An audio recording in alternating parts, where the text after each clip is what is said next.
On sait qu'on vit un moment historique. Plusieurs crises se conjuguent et s'amplifient les unes les autres. Le réchauffement climatique, les guerres, l'énergie, les disparités socio-économiques. Et donc on est dans une société qui va être de plus en plus, qu'on le veuille ou non, qui va être de plus en plus clivée, opposée. Et donc, jusqu'à présent, depuis le début de l'humanité, une des meilleures alternatives qu'on ait trouvées, il y en a d'autres, mais une des plus solides, qu'on ait trouvées à la guerre et la violence, c'est la justice étatique. Et puisqu'elle permet la pacification des conflits, le respect de la loi et de l'ordre. Mais donc il incombe nécessairement au gouvernement, en toutes circonstances, et au Parlement aussi, on a déjà dit qu'on entend peu, de montrer l'exemple sur ce point.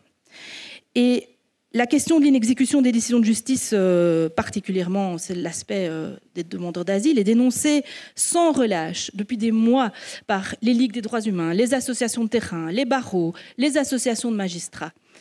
Mais on peut quand même se demander comment se fait-il que les représentants des plus hautes institutions judiciaires ne se joignent pas à ce rappel des fondamentaux de l'état de droit. Où sont la Cour de cassation, le Conseil supérieur de la justice, le Collège des cours et tribunaux, le Collège du ministère public, le Collège des procureurs généraux? Vous vous souviendrez de M. Decotte dans son mémorable passage au journal Parler qui avait courageusement clamé que la Belgique devrait bientôt figurer parmi les États voyous, tant le financement de la justice était insuffisant. Mais un État qui ne respecte pas les décisions de justice, est-ce que ce n'est pas aussi un État voyou ?